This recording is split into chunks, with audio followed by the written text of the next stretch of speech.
여러 가지 경우의 수 시작하도록 하겠습니다. 자, 여러 가지 경우의 수에는 뭐 여러 가지 방법들이 있겠지만 첫 번째 가장 유명한 거, 대표적인 거 3개 정도만 알아볼 건데요. 첫 번째, 일렬로 세우는 경우의 수. 간단합니다. 예를 들어서 잘 보세요, 여러분. 1, 2, 3이라는 3장이 적힌 카드가 있어요. 3장의 카드가 있었을 때 2장만 뽑아서 나열할 수 있을 때 얻을 수 있는 두 자리 자연수의 개수를 살펴볼 건데 간단해요. 결국엔 우리가 3장 중에 2장을 뽑아서 나열할 거잖아요. 나열이라는 건 1, 2와 이 1은 서로 다른 거가 되겠죠. 다른 게 되겠죠. 왜냐면 12와 21은 다르잖아. 그래서 이런 것처럼 뽑기도 하면서 나열까지 할 경우의 수를 구할 때는 어떻게 구할 거냐면 이런 식으로 구할 거예요. 간단합니다. 첫 번째, 앞에 올 수 있는 사건의 경우의 수. 몇 가지죠? 3장 중에 한 장이 오겠죠? 이해 가시죠? 두 번째, 여기는 이미 한 장을 앞에서 썼기 때문에 남은 2장 중에 한 장이 와야 해요. 그래서 이 2개. 한 장만 세우면 일이 끝나는 게 아니다 보니까 곱하기로서 이어주시고 경우의 수는 6가지구나. 이렇게 판단할 수 있는 거예요. 이해 가시죠?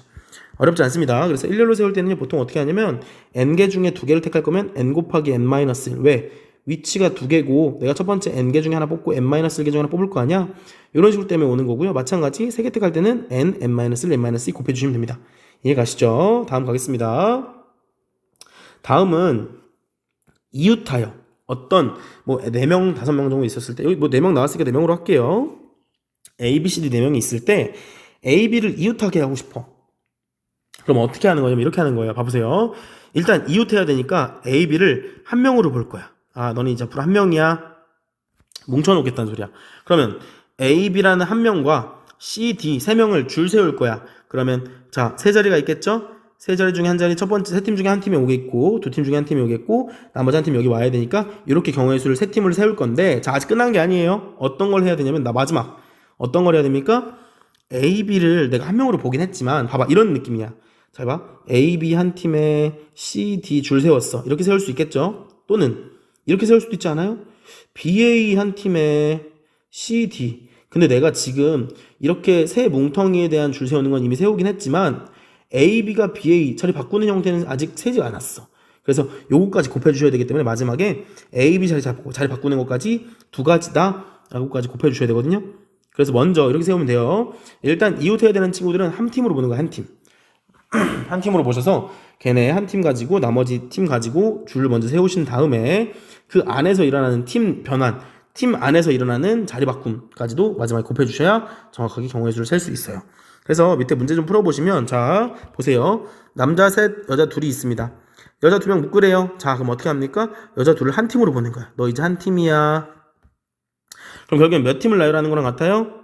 4명을 일렬로 나열하는 거랑 같으니까 4 곱하기 3 곱하기 2 곱하기 1로 24가지인데 아직 안 끝났어요, 여러분. 잘 보세요. 두 번째는 뭐가 나오냐면 이웃하는 여자 2명까지도 이웃하지만 자리 바꿀 수 있잖아. 이해 가시죠? 그 경우의 수 몇 가지입니까? 여자 둘 자리 바꾸는 경우의 수 2가지겠죠. 그래서 앞에 나오는 24가지에다가 뒤에 뭐 합니까? 2. 어떤 2예요? 이거는 여자끼리 자리 바꾸는 경우의 수라고 생각하면 될 것 같아요. 따라서 전체 경우의 수는 48가지가 되겠죠. 이런 식으로 세우셔야 된다는 뜻이야. 이해 가시죠? 이웃해야 된다면 그 사람들을 한 팀으로 볼 건데 그 사람들끼리 잘 바꿀 수도 있다 보니까 아무래도 사람이라는 건 모든 사람이 다 다른 사람이잖아요. 따라서 결국에는 얘네들을 잘 바꾸는 것까지 생각해줘야 된다는 거 알고 계시면 될 것 같고요. 이에 좀 대비되는 문제가 있어요. 대비되는 문제. 어떤 문제냐면 바로 대표를 뽑는 문제예요. 잘 보세요, 여러분. 잘 보세요. 이 문제랑 앞에 문제랑 차이가 뭐냐면 이런 겁니다. 만약에 A, B, C라는 3사람이 있어. 내가 2명을 뽑아서 자리를 일렬로 나열할 거야. 그러면은 내가 A, B를 뽑아서 나열한 경우랑 B를 뽑아서 B를 먼저 나열한 경우랑 엄연하게 나열하는 경우라면 다른 경우야, 둘이. 얘 한 가지, 얘 한 가지, 얘 한 가지. 이렇게 2가지가 되는 거거든요. 이런 케이스가 다른 경우라고 생각하면 이해 가시죠? 근데 대표를 뽑을 땐 좀 달라요. 예를 들어 이런 거야. 3명 A, B, C가 있는데 내가 3명 A, B, C 중에서 나열할 게 아니고 그냥 단순하게 난 청소하는 인원 2명 뽑을래 이렇게 나왔어. 그럼 무슨 말이야? A, B가 청소를 하나 B, A가 청소를 하나 결국엔 A, B, B, A 청소하는 건 같은 거 아닙니까? 이해 가시죠? 그래서 이걸 조금 크게 어떻게 말하냐면 직위가 같을 때, 직위라는 건 나의 자격이라는 대표 자리가 같을 때 다를 때가 있을 수 있겠고요. 또는 직위가 같을 때도 있을 거야. 이해 가시죠? 요 2가지 케이스가 조금 다르게 경우의 수를 세야 되는 케이스인데 뭐 방금 선생님이 말했던 것처럼 뭐 A, B를 나열한다는 것과 여기는 A, B 회장, 부회장. 왜냐면 A가 회장되는 것과 B가 부회장되는 거랑 B가 회장되는 것과 A가 부회장되는 건 다른 반이야, 엄연하게. 이해 가시죠? 이런 케이스는 그냥 나열하는 것처럼 단순하게 곱하시면 돼요. 3 곱하기 2. 이해 가시죠? 근데 자, 직위가 같은 경우 대표 뽑고 대표 뽑을 거야. 방금 선생님이 청소부 뽑았던 거 기억나시죠? 자, A를 대표로 뽑고 B를 대표로 뽑는 경우랑 B를 대표로 뽑고 A를 대표로 뽑는 경우는 좀 달라요. 그래서 요거를 좀 경우의 수를 세는 경우를 확실하게 알고 계셔야 되는데 어떻게 세울 거냐면 이렇게 세울 겁니다. 똑같이 직위가 다를 때처럼 뽑을긴 뽑을 거야. 일단 3명 중에 1명 뽑을 거고 2명 중에 1명 뽑을 거야. 근데 중요한 건 A, B 뽑나 B, A 뽑나 둘이 줄 세우는 만큼 의미가 없어. 둘이 같은 경우니까. 그래서 모든 경우에서 줄 세우는 경우 A, B, B, A 2명 뽑은 다음에 줄 세우는 만큼의 경우를 나눠줄 거예요. 그래야 한 가지로 볼 수 있으니까. 이해 가시죠? 그리고 만약 예를 들어서 좀 더 볼게요. 만약 선생님이 5명이 있어. A, B, C, D, E. 대표 3명을 뽑을 거야. 그러면 이렇게 뽑으셔야 돼요. 잘 보세요. 대표 3명이다 보니까 얘는 직위가 어때요? 같은 애들이야. 다 직위 같은 애들.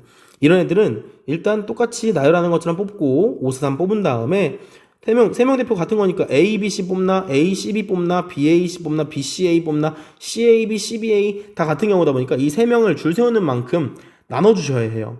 이해 갑니까? 무슨 말인지? 걔네들 줄 세우는 건 의미가 없으니까. 어차피 3명 대표직 맡을 건 똑같은 거니까. 그래서 이런 식으로 계산할 거라는 것만 알고 계시면 돼요. 이해 가시죠? 그래서 밑에 나온 경우의 수가 이런 거거든요. 자, 예를 들어서 자격이 다른 대표 2명을 뽑는 경우에는 단순하게 나열하는 것처럼 n 곱하기 n-1 하시면 돼요.